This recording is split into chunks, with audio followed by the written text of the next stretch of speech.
Hello students, how are you? Myself Meet sir. તો students આજે આપણે સ્ટાન્ડર્ડ નંબર 12 ના ચેપ્ટર નંબર 3 શ્રેણિક ઉપર જેડબલઈ ક્વેશ્ચનની ચર્ચા કરવા જઈ રહ્યા છીએ. ચેપ્ટરની સ્ટાર્ટિંગની અંદર તમને બેઝિક વસ્તુ આવડે છે. શ્રેણિકોનો સરવાળો કઈ રીતે કરી શકાય છે, શ્રેણિકનો ગુણાકાર કઈ રીતે થાય છે, આ બધી તમામ ઇન્ફોર્મેશન તમને ખબર છે. આજે આપણે ડાયરેક્ટ સંમિત અને વિસંમિત આ શ્રેણિક પર જ ચર્ચા કરવા જઈ રહ્યા છીએ. આઈ સ્ટાર્ટિંગ કરીએ છીએ આપણે સંમિત શ્રેણિક કોને કહેવાશે, વિસંમિત શ્રેણિક કોને કહેવાશે, એમના કંઈક ગુણધર્મ અને એમના એક્ઝામ્પલ. ત્યારબાદ આપણે જેડબલઈ લેવલના ક્વેશ્ચન પણ સોલ્વ કરીશું. ચલો શરૂઆત કરીએ. પેલું છે સંમિત શ્રેણિક. સંમિત શ્રેણિક તમને ખબર છે કે સંમિત શ્રેણિક કોને કહેવાય. અહીંયા આગળ એક વસ્તુનું ધ્યાન રાખવું જરૂરી છે કે તમને જે કંઈ પણ શ્રેણિક આપેલો છે એ ચોરસ શ્રેણિક હોવો જોઈએ. ચોરસ શ્રેણિકનો મતલબ એની અંદર જેટલી રો છે એટલી જ કોલમ હોવી જોઈએ. એ 3x3 બી ચાલી શકે છે, 4x4 અને 2x2 પણ હોઈ શકે છે. સમિત શ્રેણિક ત્યારે ગણાશે જ્યારે aij is equal two aji થાય. એનો મતલબ i ની જગ્યા પર 1 અને j ની જગ્યા પર 2 લો, એટલે આ તમારો ઘટક થશે a12 is equal two a21 થવું જોઈએ. 12 નો મતલબ આ એલિમેન્ટ અને 21 નો મતલબ આ એલિમેન્ટ. સંમિત શ્રેણિકને આપણે આ રીતે દર્શાવીએ છીએ, a dash is equal two a અથવા a transpose is equal two a. બરાબર છે. હવે આપણે વિસંમિત શ્રેણિક જોઈશું. ચોરસ શ્રેણિક આપેલો છે તમને, ત્યાં આગળ a is equal two a ij આપેલા છે. એ વિસંમિત ત્યારે ગણાશે જ્યારે a ij is equal two minus of ji થાય. અહીંયા એ વાતનું ધ્યાન રાખવું જરૂરી છે. માઇનસ ji નો મતલબ અહીંયા આગળ આપણે એલિમેન્ટ a12 લેશું તો આ જ ઘટક a21 એ પ્લસ હશે તો માઇનસ થઈ જશે, અથવા તો માઇનસ હશે તો એ પ્લસ થઈ જશે. અહીંયા આગળ એ વાતનું ધ્યાન રાખવું પણ જરૂરી છે. આપણે જોઈ શકીએ છીએ કે આ એલિમેન્ટને આપણે a11 કહીએ છીએ, આ એલિમેન્ટને આપણે a22 કહીએ છીએ અને આ એલિમેન્ટને આપણે a33 કહીએ છીએ. મતલબ થશે અહીંયા આગળ જે અને i આ બંને સરખા છે, એટલે ai is equal two minus of ai આવું થશે. મતલબ કે આ બરાબરની પેલી બાજુ જશે એટલે બંનેનો પ્લસ, એટલે થશે 2ai ઇઝ ઇક્વલ ટુ 0. મતલબ કે વિસંમિત શ્રેણિકની અંદર હંમેશા અગ્ર વિકર્ણ કેવા હશે? શૂન્ય હશે, જે આપણે જોઈ શકીએ છીએ. આ શ્રેણિકને દેખાડવા માટે થઈને a dash is equal two minus a અથવા a transpose is equal two minus a આવા સંકેતથી ઓળખીએ છીએ આપણે. તો સ્ટુડન્ટ્સ, હવે આપણે સંમિત અને વિસંમિત શ્રેણિકના કેટલાક ગુણધર્મ જોવા જવાના છીએ. Very very very most important. આ તમામ ગુણધર્મ તમને આવડતા જ હોવા જોઈએ, કારણ કે આને આધારે જ આપણે ઘણા બધા એમસીક્યુ સોલ્વ કરવાના છે. તો જોઈએ પેલો એમસીક્યુ. જો એ સંમિત શ્રેણિક હોય, આપણને એ સંમિત શ્રેણિક આપી દીધેલો છે. સંમિતનો મતલબ શું થાય? ફરી વખત કહું છું, a dash is equal two a અથવા a transpose is equal two a. એ સંમિત શ્રેણિક હોય તો માઇનસ a, કે a ટ્રાન્સપોઝ એની n ઘાત, a inverse, b transpose a b એ તમામ સંમિત શ્રેણિક થશે. અહીંયા આગળ k શું હોઈ શકે? એ કોઈ પણ વાસ્તવિક સંખ્યા હોઈ શકે. અહીંયા આગળ n શું હોઈ શકે? એ એમની કોઈ પણ ઘાત હોઈ શકે. અને b એ કોઈ બી ચોરસ શ્રેણિક આપણને આપેલો છે. અહીંયા ધ્યાન રાખવું એ જરૂરી છે કે એ સંમિત શ્રેણિક ક્વેશ્ચનની અંદર આપેલો હશે. ફોર એક્ઝામ્પલ, એ સંમિત શ્રેણિક આપેલો હોય તો a સ્ક્વેર આપણે શોધીએ તો એ પણ સંમિત જ થશે. મતલબ કે તમે ઘણા બધા એમસીક્યુ સોલ્વ કરી શકશો આ મેથડથી.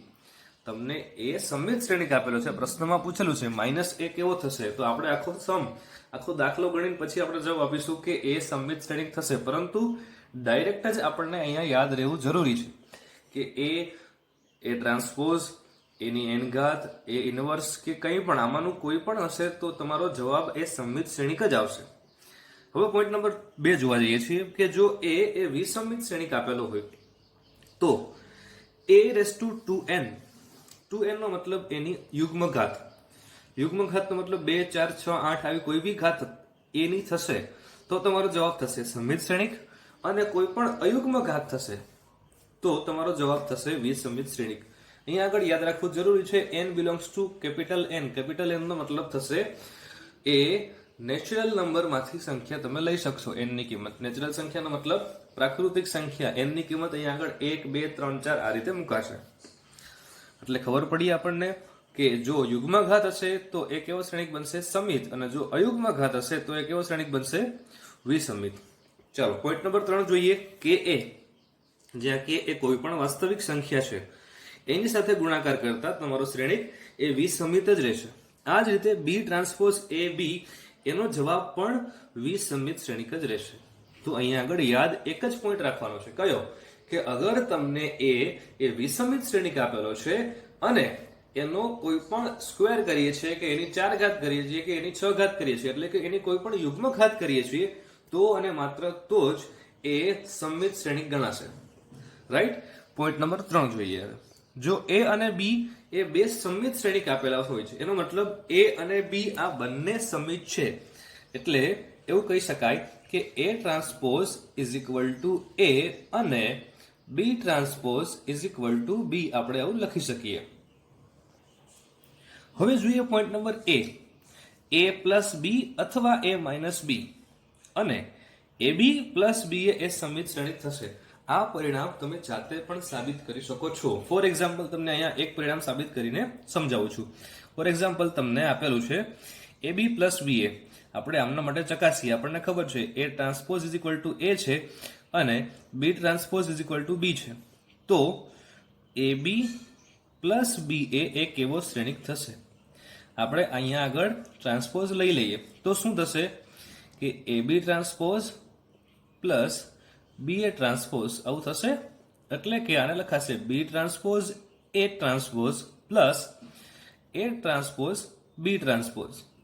આનો મતલબ થશે બી ટ્રાન્સપોઝ બરાબર તો બી છે, એ ટ્રાન્સપોઝ બરાબર પણ એ છે, તો આને લખી શકાશે બી એ પ્લસ એ બી. આપણને ખબર છે વચ્ચે પ્લસની નિશાની છે એટલે આને આમ બી લખી શકાય એ બી પ્લસ બી એ. આનો મતલબ આપણે જે કંઈ પણ અહીંયા લીધે તો આપણે જે કંઈ પણ ક્વેશ્ચનમાં શ્રેણિક આપેલો છે એ જ તમારો આન્સર થઈ ગયો. એટલે કે આનો આન્સર કોઈ બી પી, આપણે આને પી કહીએ કે P is equal to A B plus B છે, તો એનો ટ્રાન્સપોઝ લેતા એટલે કે પી ટ્રાન્સપોઝ લેતા તમારો જવાબ આવે છે પી. એટલે કે એ પણ સમમિત શ્રેણિક જ થયો. આ રીતે તમામ રિઝલ્ટ તમારે જાતે જ ટ્રાય કરવાના છે કે કઈ રીતે આન્સર આવે છે તે. આ રીતે એ બી માઇનસ બી એ વિસમિત શ્રેણિક થશે. આ વસ્તુ તમે સાબિત કરી શકો છો, પરંતુ અહીંયા આગળ એક તમારે પરિણામ સ્વરૂપે યાદ રાખવાની છે. હવે જ્યારે એ બી ઇઝ ઇક્વલ ટુ બી આપેલા હોય ત્યારે એ બી એ સમમિત શ્રેણિક થશે. આ બી નોટ યાદ રાખજો. પોઈન્ટ નંબર 4, જો એ અને બી એ વિસમિત શ્રેણિક હોય તો એ પ્લસ બી અથવા એ માઇનસ બી અને એ બી માઇનસ બી એ વિસમિત શ્રેણિક થશે. આ જ રીતે એ બી પ્લસ બી એ સમમિત શ્રેણિક થશે. જો એ વિસમિત શ્રેણિક હોય અને સી એ સ્તંભ શ્રેણિક હોય તો C transpose A she is equal two 0. બહુ ઇમ્પોર્ટન્ટ નોટ્સ છે આ બધી. કેટલીક વખત તમારા એમસીક્યુ ના આન્સર ડાયરેક્ટ આ પરિણામને યાદ રાખવાથી આવી જતા હોય છે. તો સ્ટુડન્ટ્સ, આ પરિણામ very very very most important. 1, 2, 3, 4 વખત લખી નાખો. આ પરિણામનો ઉપયોગ આપણે એનસીઈઆરટીમાં વારંવાર કરીએ છીએ. એ ઇઝ ઇક્વલ ટુ એટલે કે શ્રેણિક એ ને આપણે આ રીતે લખી શકીએ 1/2 એ પ્લસ એ ટ્રાન્સપોઝ પ્લસ 1/2 એ માઇનસ એ ટ્રાન્સપોઝ, જેમાં 1/2 એ પ્લસ એ ટ્રાન્સપોઝ એ સમમિત શ્રેણિક થશે અને 1/2 એ માઇનસ એ ટ્રાન્સપોઝ એ વિસમિત શ્રેણિક થશે, જેનો પણ આપણે ઉપયોગ વારંવાર કરીએ છીએ. સ્ટુડન્ટ્સ, તો ચાલો હવે આપણે કેટલાક એક્ઝામ્પલ જોઈશું. શ્રેણિક એ આપેલો છે એ સમમિત શ્રેણિક છે. આ રીતે શ્રેણિક બી આપેલો છે એ વિસમિત શ્રેણિક છે. તો એ બી શોધો. બરાબર છે. સૌથી પહેલા એ બી શોધવા માટે તમારી પાસે એ ની કિંમત, જેમાં બી અને સી એ બી સી આ ત્રણેય કિંમત હોવી જરૂરી છે. આ જ રીતે અહીંયા આગળ ડી ઈ એફ અને એ બી સી એ કિંમત પણ હોવી જરૂરી છે. તો સૌથી પહેલા આપણે અહીંયા એબીસી અને ડીઈએફ ની કિંમત શોધવી પડશે. કઈ રીતે શોધીશું? આપણને પરિણામમાં આપેલું છે કે એ સમમિત શ્રેણિક હોય, એનો મતલબ થશે એ ટ્રાન્સપોઝ ઇઝ ઇક્વલ ટુ એ. અને આપણે આ રીતે લખી શકીએ એ ટ્રાન્સપોઝ. અહીંયા આગળ મેં શ્રેણિક એનો ટ્રાન્સપોઝ લખેલો છે, એટલે કે જે કંઈ પણ ઘટક રો ના હતા એ તમામ ઘટક કોલમના થઈ જશે. એટલે 3a-1 2 5c b8 2 is equal two શ્રેણિક એ. આ તમારું શ્રેણિક મૂળ શ્રેણિક એ જે આપેલું છે તે છે. આ બંનેને સરખાવતા આપણને a ની કિંમત મળે છે 2, એ રીતે b ની કિંમત મને મળે છે -1 અને c ની કિંમત મને મળે છે 8. આ જ રીતે b એ આપણને વિસંમિત શ્રેણિક આપેલો છે, એનો મતલબ થશે b transpose is equal two -b. એટલે b ટ્રાન્સપોઝ ને લખાશે શું, કઈ રીતે કે જે કંઈ પણ તમને રો ના ઘટકો છે એ બધા જ કોલમમાં ફેરવાઈ જશે. એટલે કે D3a આપણને રો આપેલી છે, હવે એને આપણે લખીશું કોલમમાં. D અહીંયા આગળ 3 અને અહીંયા આગળ a, જે તમે જોઈ શકો છો. D3a b - a e અને -2b - c. આ જ રીતે -2 6 અને -f is equal two -b. અહીંયા આગળ માઇનસની નિશાની અંદર આપણે એપ્લાય કરી દીધેલી છે. એટલે જે કંઈ પણ b શ્રેણિક છે એમાં તમામ ઘટકો પ્લસ છે તે માઇનસ અને માઇનસ છે તે પ્લસ થશે. મતલબ કે -d અહીંયા આગળ b - a તો થઈ જશે a - b. -2 આપેલા છે તો એ થશે 2. આ રીતે તમામ ઘટકો લખેલા છે. હવે આપણે સરખાવીશું. અહીંયા આગળ જોતા d is equal two -d થાય છે, એ જ રીતે e is equal two -e થાય છે અને -f is equal two f થાય છે. એટલે કે આ તમામ ઘટકો સમાન થશે. મતલબ કે -d અહીંયા આપેલા છે તો એને આપણે આ બાજુ લઈ જઈએ તો d + d is equal two 0. એટલે કે 2d ઇઝ ઇક્વલ ટુ 0, મતલબ d ની વેલ્યુ 0. આ રીતે d, f અને e આ તમામ ઘટકો થશે 0. હવે આપણને a, b, c અને d, e, f ની કિંમત આપણે શ્રેણિક a અને શ્રેણિક b ની અંદર મૂકી દઈએ. તો શ્રેણિક a ની અંદર આપણે a ની કિંમત 2, c ની કિંમત 8 અને b ની કિંમત -1 મૂકીશું. આ રીતે જ b ની કિંમત શ્રેણિક b માં આપણે a, b, c, d, e, f આ તમામની કિંમત મૂકતા અહીંયા d, e અને f ની કિંમત મૂકાશે એટલે આ તમારા ઘટકો થઈ ગયા 0. એ જ રીતે આ તમારા ઘટક થયા -3, -2, 6 અને -6. અહીંયા આગળ શ્રેણિક b એ કેવો શ્રેણિક થયો? વિસંમિત શ્રેણિક. હવે a b શોધવાના છે તો આ બંનેનો આપણે ગુણાકાર કરીશું. ગુણાકાર આપણને આવડે જ છે. કઈ રીતે કરીએ છીએ? રો અને કોલમનો ગુણાકાર. એટલે કે પહેલી રો અને પહેલી કોલમ, આ જ રીતે બીજી રો અને પહેલી કોલમ, આ રીતે ત્રીજી રો અને પહેલી કોલમ, જે તમે જોઈ શકો છો. ક્વેશ્ચન નંબર 2 જોઈએ.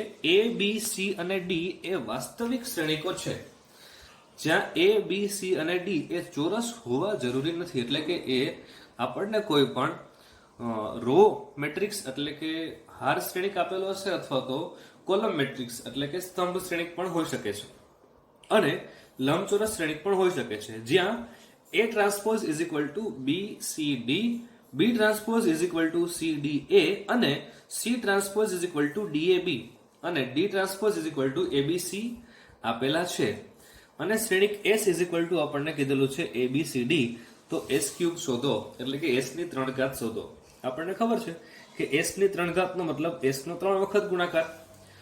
હવે s is equal two ABCD આપેલા છે તો આને આપણે આ રીતે લખી શકીએ a બ્રેકેટની અંદર BCD, પરંતુ આપણને ખબર છે BCD એટલે થશે a ટ્રાન્સપોઝ. એટલે s ને લખી શકાય a ઇન્ટુ a ટ્રાન્સપોઝ. આ જ રીતે s³ એટલે ABCD કેટલી વખત લખવાના? 1, 2 અને 3 વખત, જેને આપણે આ રીતે બી લખી શકીએ છીએ. ABC આ 3 ઘટકને લખ્યા, પછી DAB આ 3 ઘટકને લખ્યા, CDA આ 3 ઘટક લખ્યા અને BCD આ 3 ઘટક લખ્યા. આ લખવાનું કારણ શું? કારણ કે મારી પાસે અહીંયા આગળ આ 3 ઘટકોના કિંમત આપેલા છે. મતલબ ABC ને શું લખી શકાય? D transpose. DAB ને શું લખી શકાય? C transpose. CDA ને શું લખી શકાય? B transpose. BCD ને શું લખી શકાય? A transpose. હવે આ DCB આપણે જવાબ s માં લાવવાનો છે. કાં તો 0 બી હોઈ શકે, i બી હોઈ શકે, s² અથવા તો s. આપણને ખબર છે DCB આ ત્રણેય ઘટકો કોઈ જગ્યાએ સાથે છે, D, C અને B. તો BCD છે આપણી પાસે. તો અહીંયા આગળ આને આ રીતે બી લખી શકીએ આપણે કે D transpose C transpose B transpose બરાબર BCD હોલ બ્રેકેટનો ટ્રાન્સપોઝ, જે મેં દર્શાવેલું છે તમને, ઇન્ટુ A ટ્રાન્સપોઝ. આ શું થયું? BCD એટલે તો A ટ્રાન્સપોઝ, એટલે કે A ટ્રાન્સપોઝ એનો બી ટ્રાન્સપોઝ ઇન્ટુ A ટ્રાન્સપોઝ, એટલે કે તમારો આન્સર થયો A ઇન્ટુ A ટ્રાન્સપોઝ, જેને આપણે S પણ કહીએ છીએ. તો સ્ટુડન્ટ્સ, ક્વેશ્ચન નંબર 3 શ્રેણિક આપેલો છે A, એ નીચેની શરતનું પાલન થતું હોય તો એ અને બી શોધો, જેમાં શરત આપેલી છે a into a transpose is equal two 9i3. i3 નો મતલબ થશે એકમ શ્રેણિક, જેની ઓર્ડર એટલે કે આપણને 3x3 નો ઓર્ડર આપેલો છે, 3 રો અને 3 કોલમ, જે તમને મેં બાજુમાં દર્શાવેલું છે. તો a અને b ની કિંમત શોધો. આન્સર્સ બી મેં તમને આપેલા છે, a ની વેલ્યુ -2 અને b ની વેલ્યુ -1. તમે જાતે લાવવાનો પ્રયત્ન કરો. તો સ્ટુડન્ટ્સ, હવે આપણે JEE મેઇન અને એડવાન્સની એક્ઝામમાં આવેલા MCQ ની ચર્ચા કરીએ.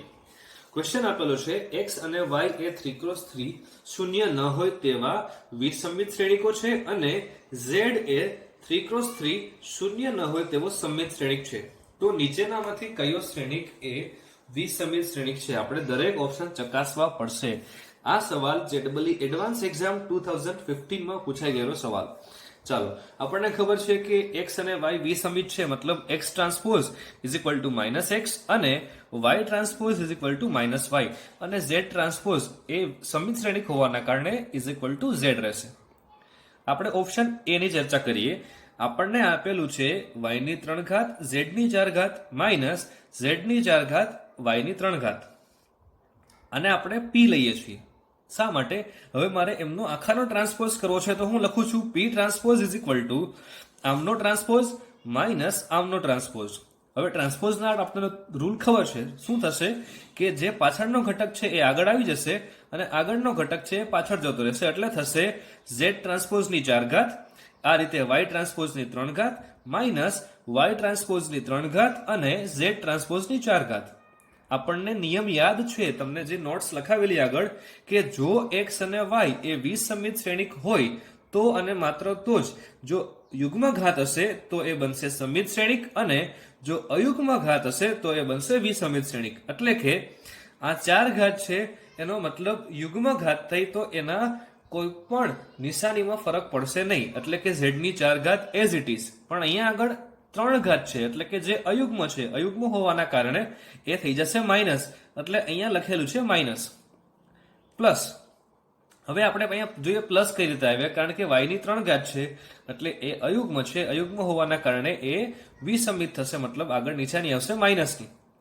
y ની 3 ઘાત ને આ 4 ઘાત જે યુગ્મ છે એટલે નિશાનીમાં કોઈ ફરક પડશે નહીં. આમને વ્યવસ્થિત જોતા, એટલે કે y ની 3 ઘાત z ની 4 ઘાત માઇનસ z ની 4 ઘાત y ની 3 ઘાત, આ રીતે લખતા આપણને ખબર પડે છે કે આપણો ઘટક p જ બની જાય છે, જે આપણે લીધેલો હતો. એટલે p transpose is equal two p થયું, જે સંમિત છે. એટલે આ તમારો આન્સર રાઈટ નથી. ઓપ્શન બી જોઈશું, x ની 44 ઘાત પ્લસ y ની 44 ઘાત. હવે આ બંનેનો ટ્રાન્સપોઝ લઈએ, એટલે કે આ p લીધો, હવે આપણે એનો ટ્રાન્સપોઝ લઈએ. તો ટ્રાન્સપોઝમાં આમને બી ટ્રાન્સપોઝ થશે પ્લસ આમનો બી ટ્રાન્સપોઝ થશે. આપણને ખબર છે કે x અને y આ બંને કેવા શ્રેણિકો છે? વિસંમિત શ્રેણિકો છે. મતલબ ઘાત જો યુગ્મ હશે તો એમાં નિશાનીમાં કોઈ પણ ફરક પડતો નથી, અને ઘાત જો અયુગ્મ હશે તો નિશાની બદલાશે. પરંતુ અહીંયા આગળ બંને ઘાત યુગ્મ હોવાના કારણે એઝ ઇટ ઇઝ રહેશે, એટલે p ટ્રાન્સપોઝ બરાબર તો p જ થયું, જે સંમિત છે. એટલે આ આન્સર પણ તમારો સંમિતનો થયો. હવે આપણે ઓપ્શન સી જોઈએ કે p આપેલા છે x ની 4 ઘાત z ની 3 ઘાત માઇનસ z ની 3 ઘાત x ની 4 ઘાત. જે આપણે ઉપરના ઓપ્શનમાં કરેલું એ જ વસ્તુ શું કરીશું, અહીંયા આપણે p છે તો હવે આપણે એનો ટ્રાન્સપોઝ લઈએ, એટલે આ થશે p ટ્રાન્સપોઝ. તો p transpose is equal two આ ઘટકનો ટ્રાન્સપોઝ માઇનસ આ ઘટકનો ટ્રાન્સપોઝ. ટ્રાન્સપોર્ટનો રૂલ તમને ખબર છે. અહીંયા આગળ જોતા z ની 3 ઘાત x ની 4 ઘાત માઇનસ x ની 4 ઘાત z ની 3 ઘાત. અહીં ખબર પડે છે કે આ બેઠો જ આપણને p આપેલો છે, પરંતુ ફરક શું છે કે નિશાની આગળની પાછળ છે, એટલે કે આપણે આને લખી શકીએ છીએ માઇનસ p. એટલે અહીંયા જે પ્લસ છે એ અહીંયા આપણને માઇનસ મળે છે, અને અહીંયા જે માઇનસ છે એ આપણને પ્લસ મળે છે. એટલા માટે આ p transpose is equal two minus p લખીએ, જે અસંમિત એટલે કે આપણો વિસંમિત શ્રેણિક થશે. એટલે આ ઓપ્શન આપણા માટે રાઈટ થયો, ઓપ્શન સી.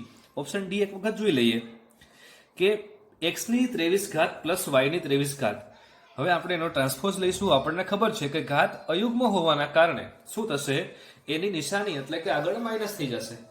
એટલે x ની 23 ઘાત છે એ થશે માઇનસ x ની 23 ઘાત. આ રીતે y ની 23 ઘાતનો આન્સર થશે માઇનસ y ની 23 ઘાત.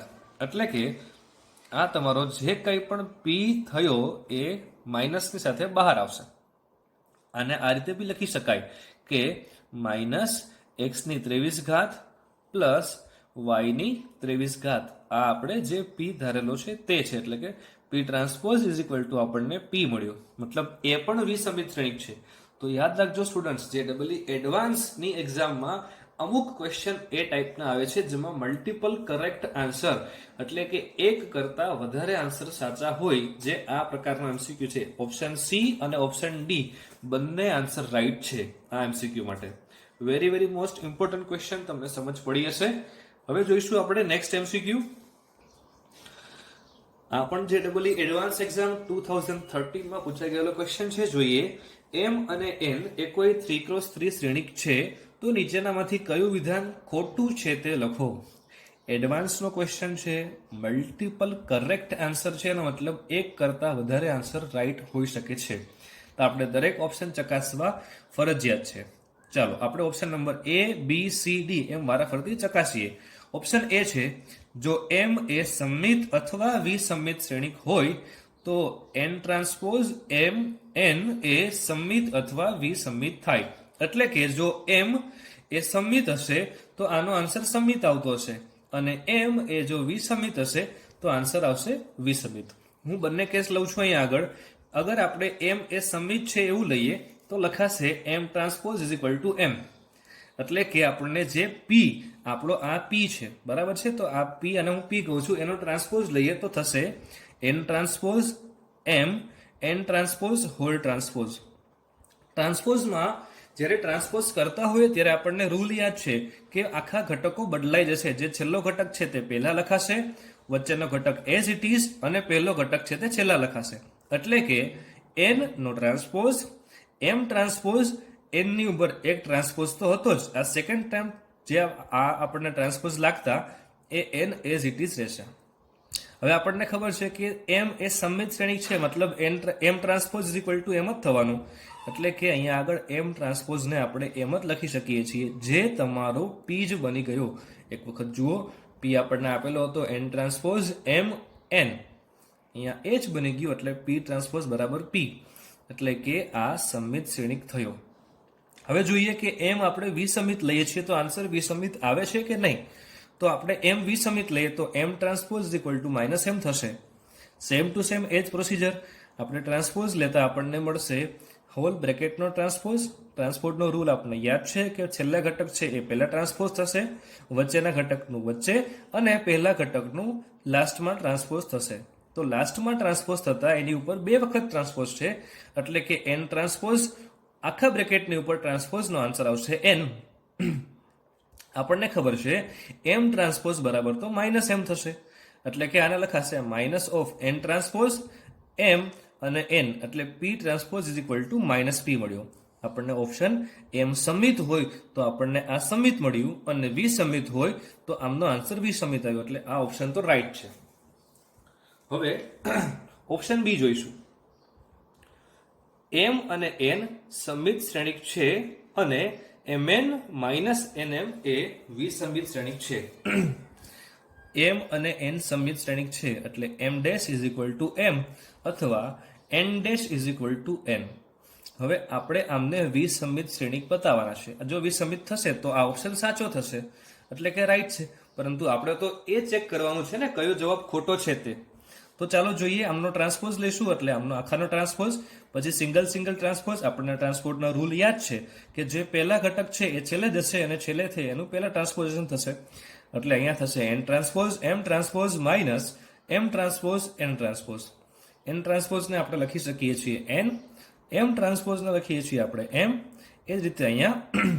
એટલે p ટ્રાન્સપોઝ બરાબર આપણને મળ્યો -p, જે વિસંમિત છે. એટલે ઓપ્શન એ અને ઓપ્શન બી તો સાચા છે.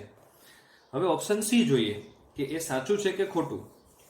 ઓપ્શન સી આપેલો છે m અને n એ સમમિત શ્રેણિક છે. સમમિતનો મતલબ m transpose is equal two m અને n transpose is equal two n. તો mn એ સમમિત થાય. એક વખત ચકાસી જોઈએ, p transpose is equal two mn આખા બ્રેકેટનો ટ્રાન્સપોઝ, એટલે લખાશે આને કે n ટ્રાન્સપોઝ m ટ્રાન્સપોઝ, અને અહીંયા લખાશે nm.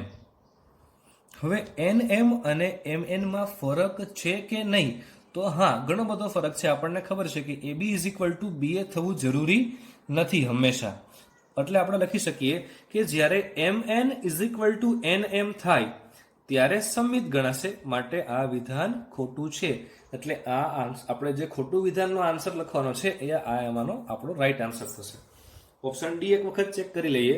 Adjoint of N into adjoint of N is equal two adjoint of MN. આમાં બી આપણને ખબર છે જે રીતે ટ્રાન્સપોઝનો રૂલ છે એ જ રીતે એડજોઇન્ટનો રૂલ છે. એડજોઇન્ટનો રૂલ શું છે કે જે પહેલા ઘટક છે તે પછી લખાશે અને પછી ઘટક છે તે પહેલા લખાશે. એટલે ઓપ્શન ડી એ પણ ખોટો ઓપ્શન છે. એટલે આપણા સાચો જવાબ આપણા માટે કયો થયો? ઓપ્શન સી અને ઓપ્શન ડી. આ રીતે એડવાન્સના ક્વેશ્ચન, આટલા ઇઝી લેવલના ક્વેશ્ચન બી આવી શકે છે જેમાં તમારો ફંડામેન્ટલ કન્સેપ્ટ એકદમ ક્લિયર હોવો જરૂરી છે. Okay students.